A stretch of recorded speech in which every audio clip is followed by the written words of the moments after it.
Welcome, friends, lovers of timeless literature, enthusiasts of diving deep into the recesses of the human soul. Welcome to a journey unlike ordinary stories, a journey that rises from the pages of Russian literature like the fog over the Neva River. A journey inhabited by the shadows of poverty, the whispers of obsession, and the tremors of conscience. The journey of crime and punishment. Today, we stand before one of the greatest novels of the 19th century. A novel penned by a man who truly lived hell and emerged a new human, Fyodor Dostoevsky. The novel was published in 1866 in Russia, a time when the country was rife with social and intellectual upheaval, and the lower classes were silently eroding under the weight of poverty and injustice. This novel is not just a narrative, it is a mirror, and everyone who looks into it sees a part of themselves, their weakness, their indecision, their dream, their fear, their shadow, and the small sins they have yet to confess. Let us open this mirror and begin the journey. Chapter 1. The first seat of the crime. St. Petersburg, city of shadow, heat, and anxiety. In those days of 1865, St. Petersburg was bursting with a suffocating life. A life where the humidity of the alleys mixed with the scent of cheap alcohol, sweat, and poverty. The city is not just a place, it is a breathing, writhing entity, whispering to its inhabitants that survival is not easy. On a heavy summer evening, Rodion Raskolnikov walks through this world, his face pale, his eyes sunken, and his worn-out clothes clinging to his body as if an added burden. The man is in his early 20s, tall, thin, and in his features is a trace of old pride, as if he once deserved another life, a life that circumstances denied him. But what weighs on his soul is not only his poverty, but something greater. A man like him, painfully intelligent, cannot live without asking 1,000 questions about the meaning of life, justice, evil, power, and weakness. In recent months, these questions have turned into continuous obsessions, fueled by his solitude, his illness, and a subtle feeling that he is different, that he is not like others. 1. The first idea. Extraordinary men. A year before, Raskolnikov had written a small article discussing the existence of two kinds of people: the ordinary who always follow the laws, and the extraordinary who have the right, or the duty, to transgress the laws for the sake of greater ends. Over time, this idea transformed from a mere theory into a standard by which he measured the world. He looked around and saw injustice devouring everyone: his poor mother working beyond her strength, his sister Dunya, who was almost forced to marry an arrogant man to save the family, and the city itself, crushing the poor without mercy. And at the heart of all this stood his empty pockets, his hunger, and his illness.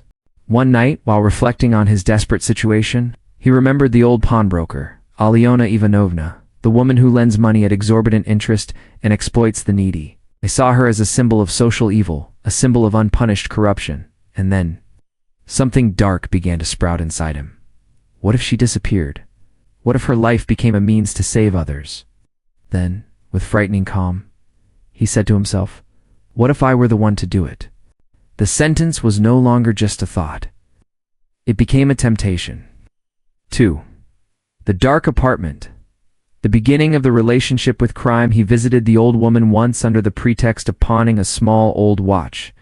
He stood in a small, dusty room with dingy yellow walls, and the pawnbroker stared at him with fox-like eyes, calculating the value of everything with her gaze before her hand touched it.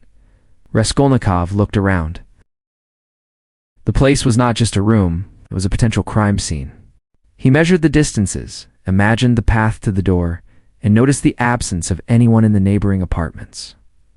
Everything pushed him one step closer to the idea.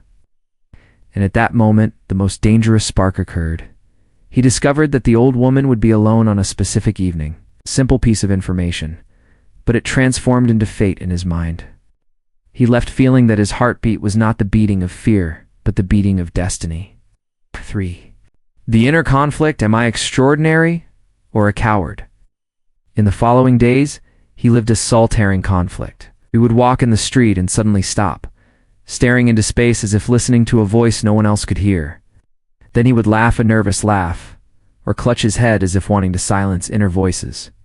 Sometimes he convinced himself he was a hero who would change the lives of those he loved.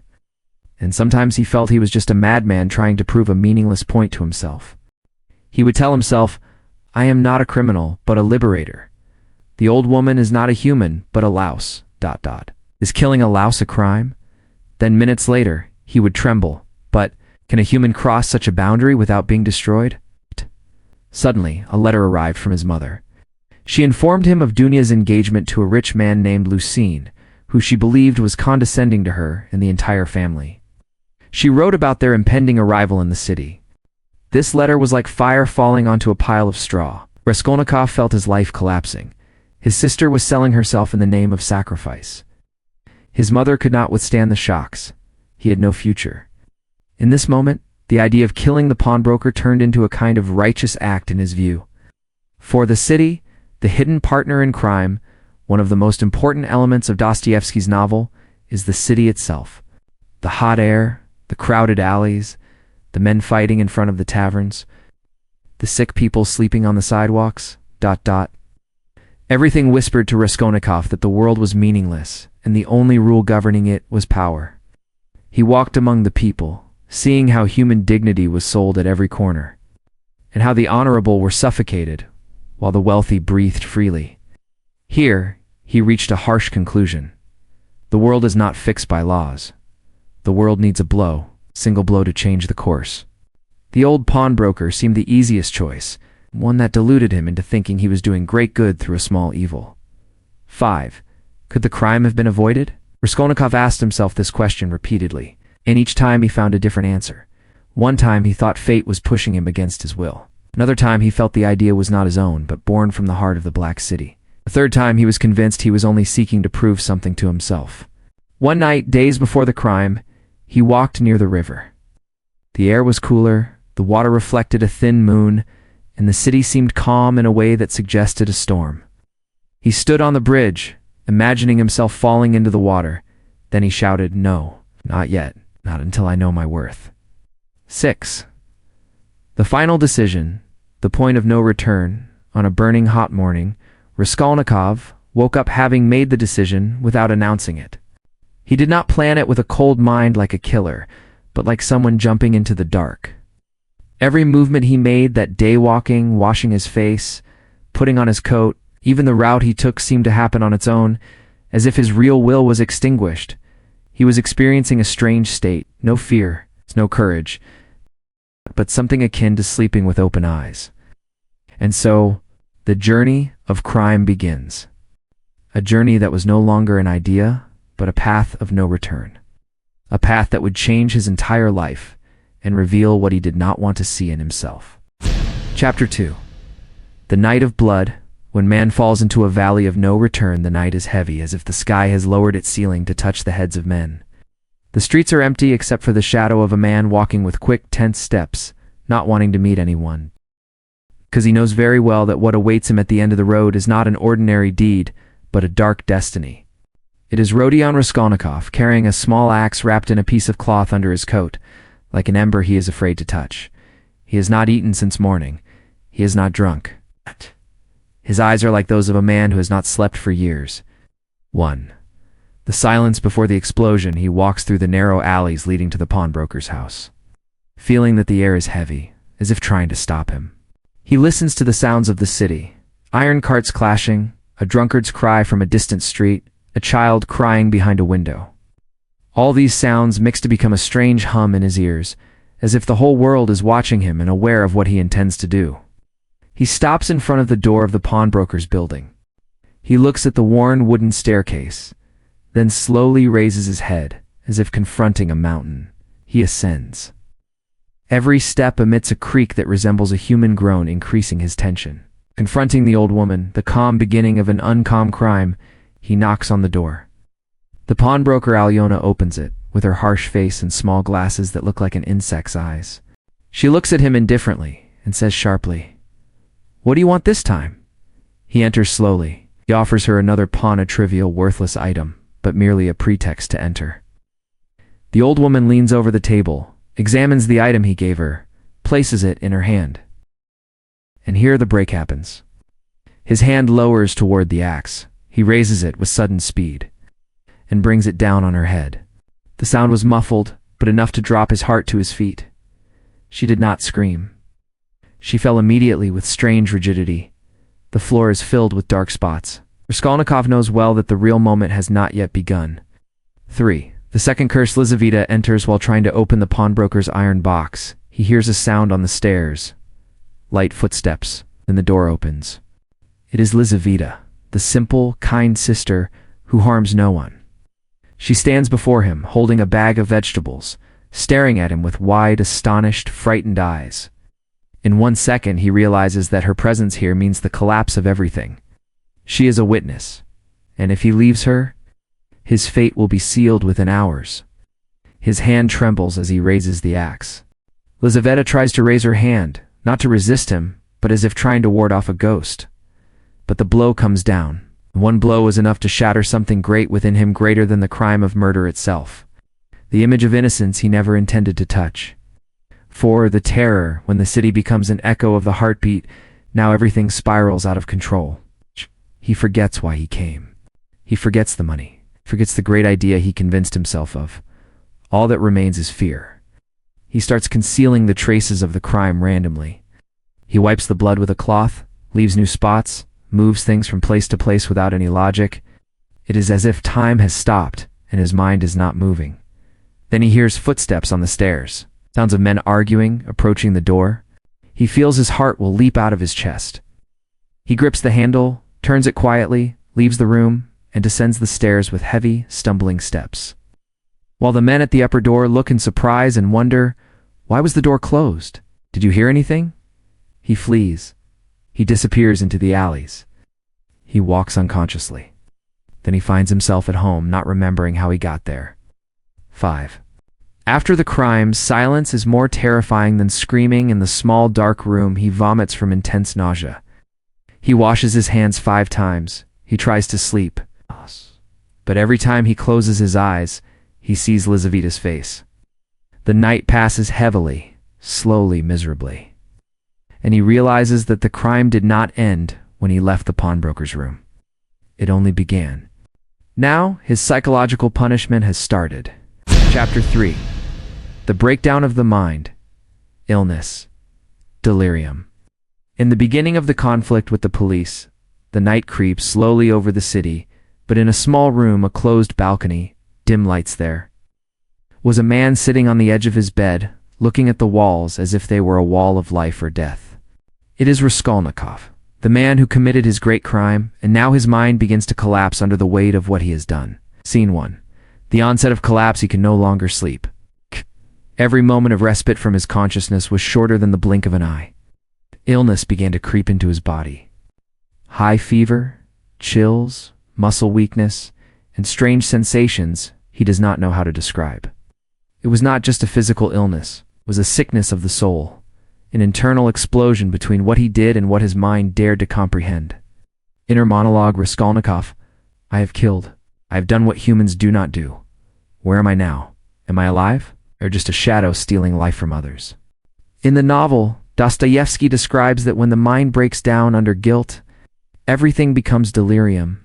Everything both real and imagined at the same time. And this is exactly what Raskolnikov feels now. Scene 2. The delirium. Delirium began to show in every word, every movement, every thought. Meaningless words came out of his mouth. Thoughts fought within him. Images of blood, the old woman's screams, Lizaveta's glances, Sonia's exhausted face. All intertwined. Reality shatters before him, and time becomes fragmented. Minutes turn into hours, and hours turn into an endless night. Raskolnikov whispering, No, ... I can't think. Move. Why did I do that? His body was exhausted, but his mind was the true prison. He no longer saw only himself, but saw all humans as shadows, and every small mistake as a potential bomb. Dostoevsky points out that this psychological breakdown is a turning point in the novel. Here, the true awareness of the crime begins, and here, man tests his moral limits. Scene 3. Confrontation with reality. Raskolnikov suddenly woke up to a loud knock. The police were coming to interrogate him.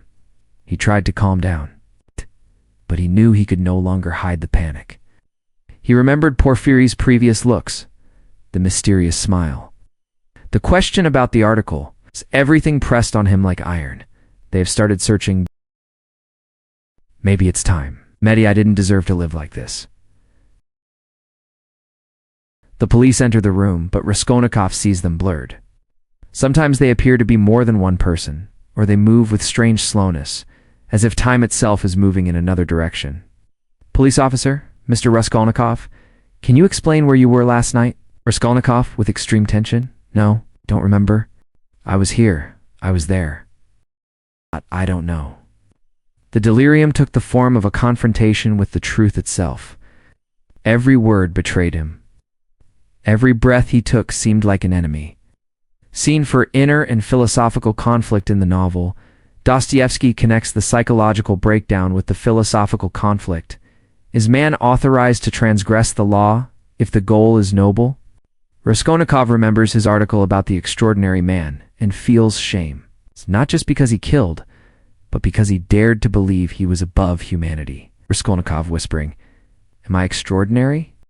Or just a monster? Is there a difference between someone who kills for an idea and someone who kills for money? Everything mixed. Everything was lost. Everything was painful. The delirium began to take the form of seeing things that did not happen. Screams, laughs, blood, faces he did not know but were familiar. All part of that internal collapse. Scene 5. Retreat to weakness. The severe fever began to take hold of him. The body collapses. The head suffocates. The eyes gleam with temporary madness. His body shakes and his mind retreats. A feeling of dizziness and alienation from the self. At that moment, Raskolnikov felt that everything around him had become an enemy. The city, the people, the air, even his voice. Everything pressed on him, pushing him towards the edge of complete breakdown. Scene 6. The start of confronting the police. Despite all the collapse, the police did not stop. The questions began to become more focused, smarter, as if they were reading his mind before he spoke. Police officer, do you know why we are here? Can you tell us who visited you on the night of the crime? Raskolnikov began to evade, but inside he knew the truth. Every mistake and every secret. Everything was getting closer to being revealed. Raskolnikov, internal whisper. They know, I can't escape. I won't be able to escape. ... Quotes Scene 7, near complete collapse, in the novel. Dostoevsky describes this stage as the moment of the character's second birth, when the mind and body collapse. The real struggle of conscience begins. Raskolnikov feels as if he has lost everything: strength, pride, confidence, and even the ability to think. But something inside him is still alive. A glimmer of conscience, a small ray of awareness connecting him to the truth. The delirium was not just an illness, but a bridge to what would come later. The conflict with Porphyry, the confession, and the search for salvation. Thus ends Chapter 3. The collapse of the mind, illness, delirium. The first beginning of the conflict with the police. But in the heart of every collapse, there is a small spark of truth. Spark that will later lead him towards confession, towards salvation, towards the resurrection of the soul. Chapter 4. Dunya and Lushin. The storm intensifies, and new threads emerge after days of confusion and fever. Two people who mean everything to him arrive in the city, his sister Dunya and his mother, Pulcheria Alexandrovna. 1. Dunya, the mirror that reveals his inner filth. Dunya is strong, beautiful, resolute, possessing an unwavering dignity despite the poverty. But she is prepared to marry a man she does not love, named Lucien, only to save the family. He is an arrogant man, cold-eyed, who believes the poor should feel grateful to those who give them something. Raskolnikov fiercely rejects this marriage, not because he's jealous, but because he sees in this marriage an unjust sacrifice. And as if he feels in a strange way that his guilt is reflected in the lives of his loved ones. 2. Razumikin man when he is light. Opposite Luzhin stands the kind, cheerful young man, Razumikin, who loves and respects Dunya. He represents the other side of humanity, the scenario Raskolnikov did not live, but could have been in. Razumikin becomes a support for the family, while Raskolnikov continues to sink. 3. Svidrigailov, the dark guest. The most dangerous person to appear during this period is Arkady Svidrigailov. The mysterious man who was infatuated with Dunya in the past. He has a suspicious past, and always acts as if he is hiding many cards up his sleeve. He appears suddenly, approaches Raskolnikov, speaks with a cold politeness. But behind this politeness is something terrifying. Svidrigailov represents the path that awaits Raskolnikov, if he chooses darkness. For Porfiry returns. The circle of doubt tightens. Porfiry meets Raskolnikov in a long conversation. He asks questions that seem ordinary but target the depths of his mind. Why did he write about extraordinary men? What is his opinion of killers? Does he believe the law is fair? And he smiles at the end of the conversation, a brief smile. The smile of a man who knows more than he has said. Chapter 5. The mental duel. Porfiry and Raskolnikov on the edge of truth. This chapter is one of the most important in the novel, because it is not a physical confrontation, but a battle inside the mind. The chapter begins with Raskolnikov's hurried footsteps on an old stone staircase. The echo of his steps rising before him, as if the walls were repeating his voice 100 times, sound reminding him of what he tried to escape and what awaits him now behind the door. The door of the interrogation room. He is going to confront a man who is not like all men, a man who smiles a calm smile, but it is not innocent, a man who possesses a strange ability to see beyond words. He is the investigator Porfiry Petrovich, turning to a slower narrative pace. Before he knocks on the door, Raskolnikov feels a stab in his chest. It was not a stab of fear, but a mixture of fear, anger, defensiveness, and a fatal curiosity that only he understands. Why is he asking for me? What does he want from me? Does he know something, or does he want to know? He takes a deep breath and enters. Scene 1. The unfathomable smile. The interrogation room is not large, but it was arranged in a way that aroused suspicion. 2 chairs facing each other. A desk with papers stacked in what seems like a random manner, but is not random at all. An open window letting in pale light, where dust motes dance as if silent witnesses to what will be said. Porfiry greets him with a short laugh, a laugh that resembles the creaking of a rusty door. Porfiry in a voice that is too warm. Welcome. Welcome, Mr. Raskolnikov. Come in. I was expecting you. Raskolnikov sits down slowly. He tries to hide his tension, but his fingers tremble slightly. He looks at the investigator's face. He sees his calm eyes and the suspicious gaze that does not resemble police officers' glances. No cruelty, no threat, but something harsher. The curiosity of a lawyer who knows the truth is before him, but wants to hear it from the culprit's mouth. Porfiry begins with a pleasant conversation. Questions about his health, about his studies, about his life. But behind every question, behind every smile, stands one question. Are you the killer? Scene 2. The hanging question in the novel. Dostoevsky describes this scene as a duel without a sword. God, every strike in it can drop a head. The tone of the dialogue was not originally violent, but resembled a drop of water carving into a rock. Porfiry, I heard you wrote an article about crime? An excellent article, by the way. Here Raskolnikov feels a second stab. This time, it is not in his chest, but in his mind. In that article, he wrote about the extraordinary man who has the right, perhaps, to transgress the law. The article on which he built part of his justifications for the crime. Porfiry, with deadly calm. You say in your article that some people, geniuses, creators, people with a message, are permitted to exceed boundaries if their actions serve humanity.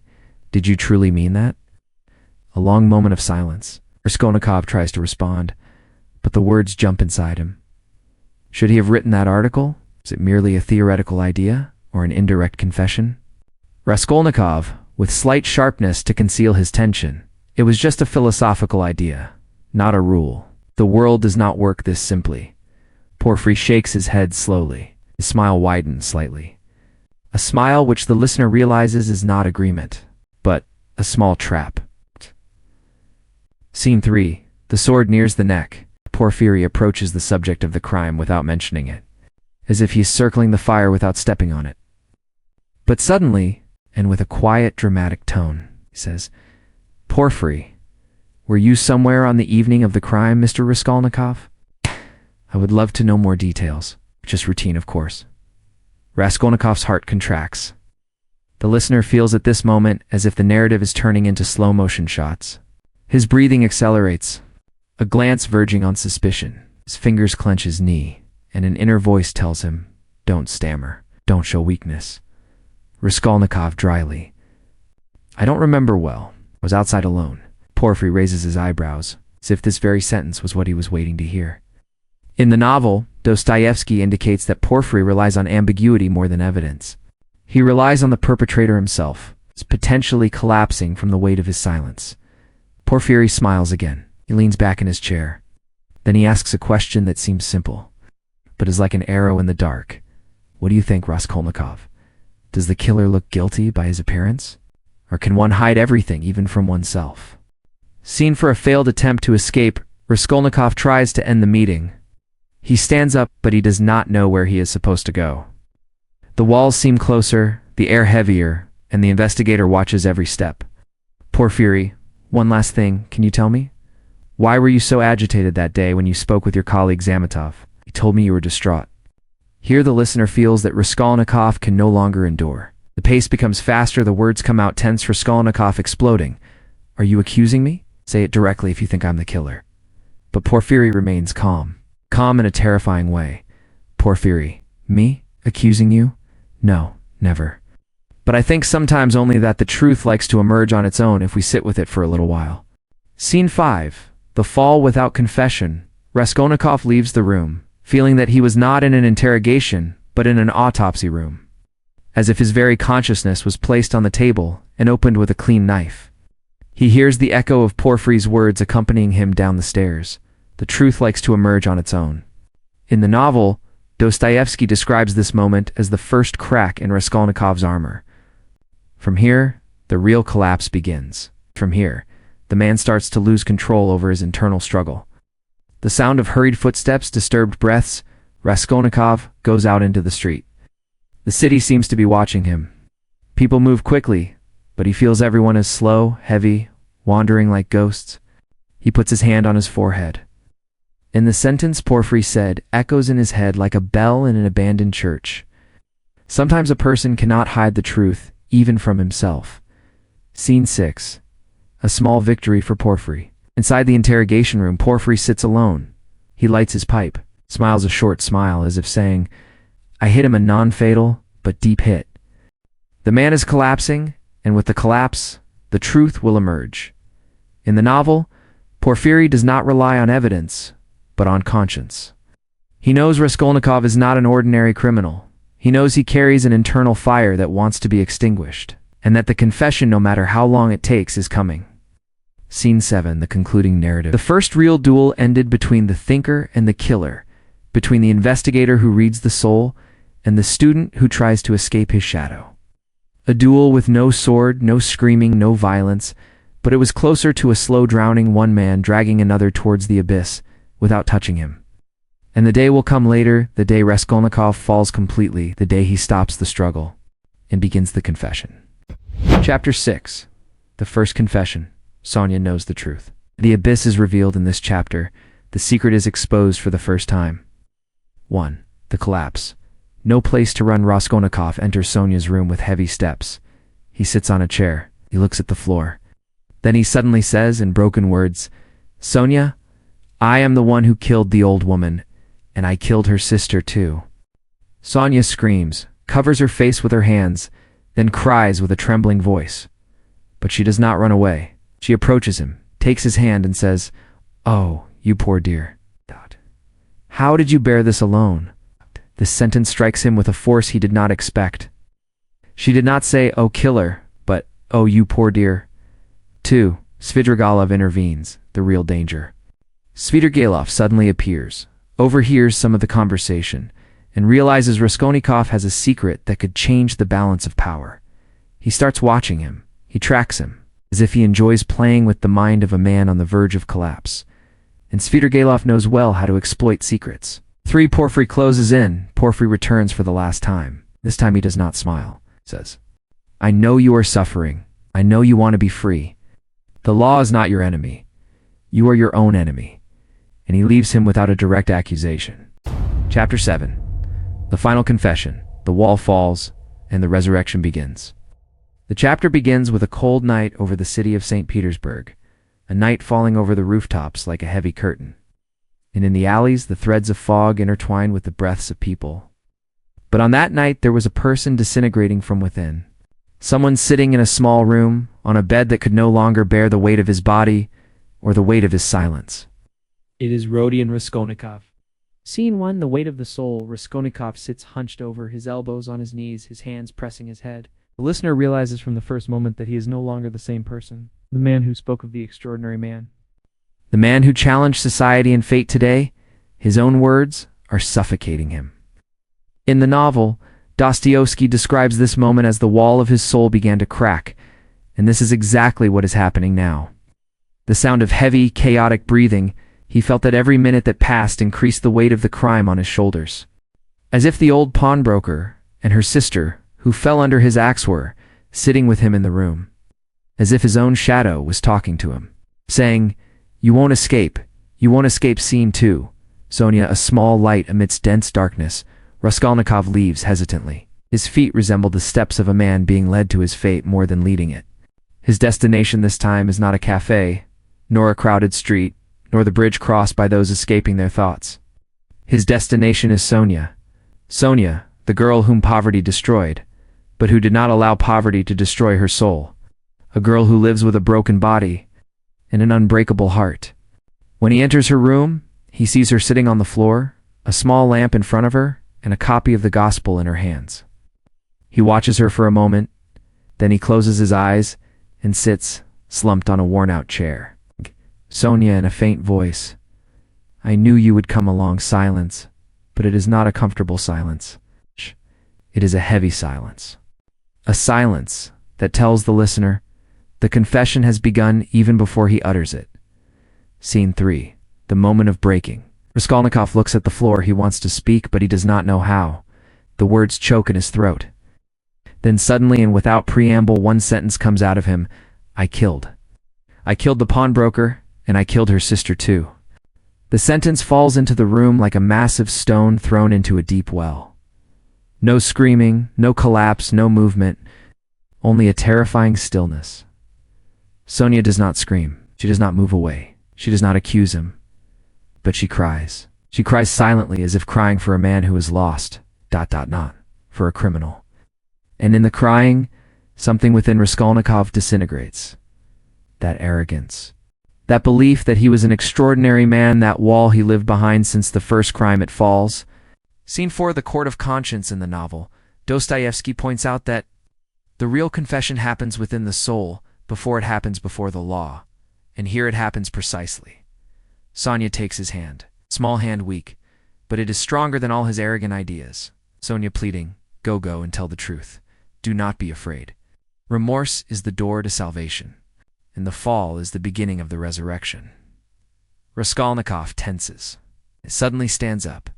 He walks in the room as if the earth is burning under his feet. Raskolnikov. To whom do I belong? To the people? To the law? To God? To myself? Where is my place? Where do I stand after what I have done?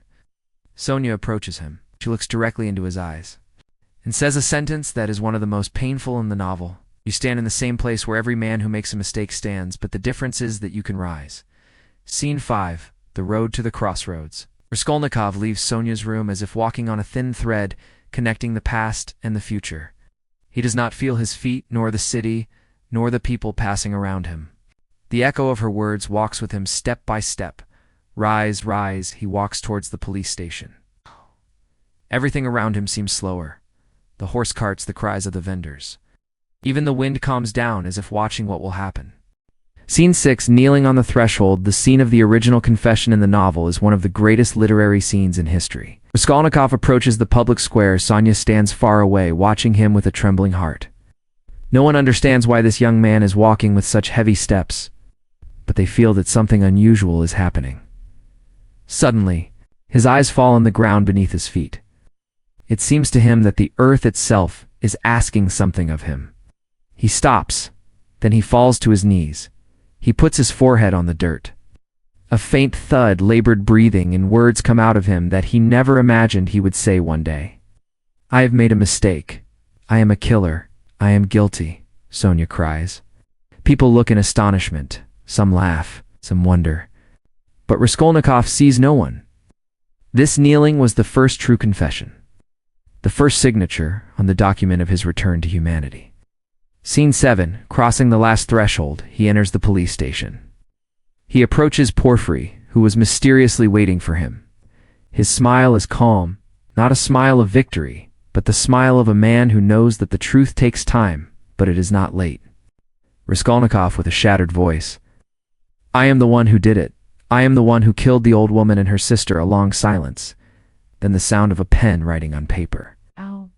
But in Dostoevsky's philosophy, the fall is not the end. The fall is the beginning. The concluding scene, the beginning of the resurrection. Raskolnikov is led to prison. Sonia follows him to Siberia.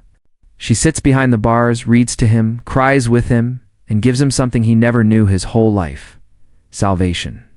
And in those slow years, a new soul is born within him, a soul that realizes that man is not born once, but is born when he confesses, when he cries, when he purifies himself, and when he regains the ability to love. And so ends our journey with the novel Crime and Punishment, this timeless work that is still read, studied, and interpreted today. It is not just a story, but a mirror in which each of us sees a side of their inner struggle. If you enjoyed this video, don't forget to subscribe to the channel to support the content with a like. And to share your opinions about the novel or any work you would like us to summarize later. Thank you, and we will see you soon in a new summary.